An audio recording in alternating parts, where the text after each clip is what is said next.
men are allowed to marry for 4 women? And the second one is, how can you prove that Jesus was not crucified? Brother, there's two questions. But are you a Christian? I am. Brother, there's two questions. That why does Islam permit a man to have up to 4 wives? Why does Islam permit a man to have more than one wife? And second question, how can you prove that Jesus Christ, peace be upon him, was not crucified? That Quran is the only religious book on the face of the earth which says marry only one. You read the Bible, you read the Ramayana, you read the Mahabharata, you read the Veda. No religious book on the face of the earth says marry only one besides the Quran. If you read Ramayana, the Hindu scriptures, the father of Sri Ram, he had more than one wife.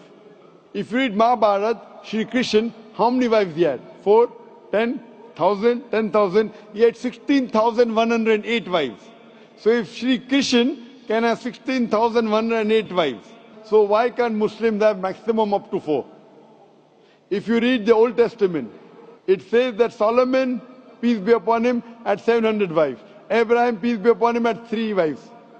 So Old Testament tells you can marry as many wives as you want. Same as the New Testament says that you should follow Old Testament. So in Hinduism, in Christianity, in Judaism, you can marry as many as you want. It is later on that the church put a restriction that Christians should marry only one.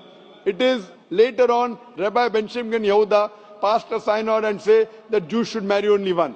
Otherwise, previously, they used to marry as many as they wished. It is the Indian Penal Code in India in 1954 that put a restriction and said under the Hindu Special Marriage Act, the Hindus should marry only one. But the scriptures put no restrictions. Let's analyze what does the Quran say. Quran says in Surah Nisa chapter 4 verse number 3, marry women of your choice in 2s, 3s or 4s, but if you can't do justice, marry only one. This statement, if you can't do justice, marry only one, is only given in the Quran and no other religious scriptures. Let us analyze why does Quran give permission for the Muslim men to marry more than one woman, maximum 4. The reason is that by nature, male and female are born in equal proportion. But if you ask any pediatrician, he will tell you, the doctor of the children, that the female child is stronger than the male child in fighting germs and diseases. So you have more deaths among the male children as compared to female children. So in pediatric age itself, the females are more than the males. As life goes on, there is death due to wars, due to alcoholism, due to drug addiction, due to accident. In all these cases, more men are dying as compared to females. So today in the world, there are more females as compared to males. In few countries, like India and China, the female population is less than the male population because of female feticide and female infanticide. In India, according to a BBC report, every day more than 1,000 fetuses are being aborted after they are identified as females. If you multiply this figure by 365, you get a total of more than 1 million fetuses are being aborted every year in India after they are identified that they are females. According to the Tamil Nadu government hospital report, out of 10 females born alive, 4 are put to death. If you stop this evil practice of female feticide and female infanticide in India, even in India, the female population will become more than the male population. Even in China, if you stop this evil practice, the female population will become more than the male population. Today, if you analyze, in USA alone, there are 4.7 million females more than males. In UK alone, there are 1.2 million females more than males. In Germany alone, there are 1.6 million females more than males. In Russia alone, there are 10.6 million females more than males. And God alone knows that how many females are more than males throughout the world. If I agree with you that one man should only marry one woman, and suppose your sister happens to live in America, or suppose my sister happens to live in USA, and the market is saturated, every man has found a wife for himself, yet there will be 4.7 million females who will not find life partner. And if your sister happens to be one of them, or if my sister happens to be one of the 4.7 million females who have not found a life partner for themselves, the only option for them is that she either marries a man who already has a wife or becomes public property. Public property? such a harsh word. It is the most sophisticated word I can use. I cannot use a better word. You know, in America, today the statistics tell us, on average, a man has 8 different sexual partners before he settles down with one. Having mistresses in USA is very common. 5, 10, 20, 30, no problem. Having more than one legal wife, it doesn't go down their throat. When a woman is a mistress, she doesn't get her rights. She is dishonored. She is not treated well.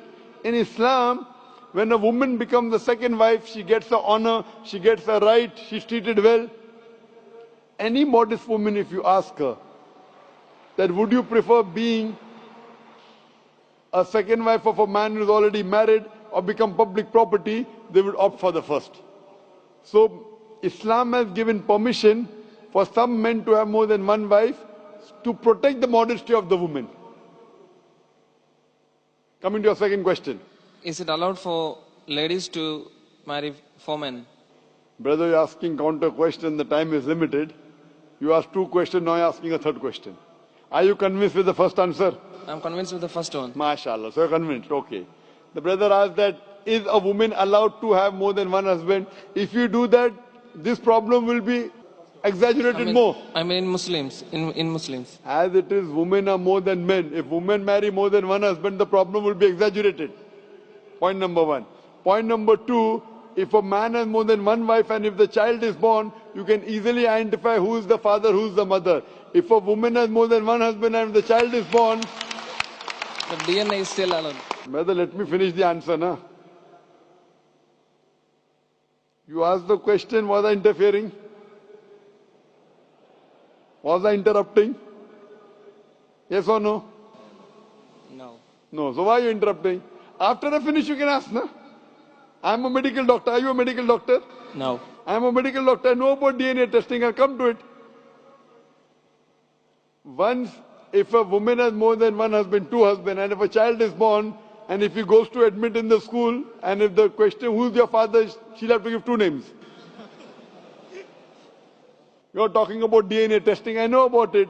DNA testing is recent. Was DNA testing there 50 years back? Was it there? No. It's a new recent discovery, yet it's not 100%. Even if I agree it's 100%, it is now, it wasn't there before. Islam is there since time immemorial. And this is not the only reason. Even if I agree tomorrow it becomes 100% perfect, this is not the only reason. Today science tells us that man is more polygamous in nature as compared to the female. Today science tells us that during menstrual cycle, the female undergoes certain psychological changes. It's not possible for her to do the role of multiple wives. But a man doesn't undergo these changes, it's possible for him to do a role of multiple husbands. Today science tells us that if a man has multiple sexual partners and all are faithful, there is no problem. But if a female has multiple sexual partners and all are faithful, there are chances of sexually transmitted diseases to emerge. And that disease will go back to the male partner. So medically, it is not acceptable that a female has multiple partners, but medically and scientifically, it's acceptable that a male can have multiple partners.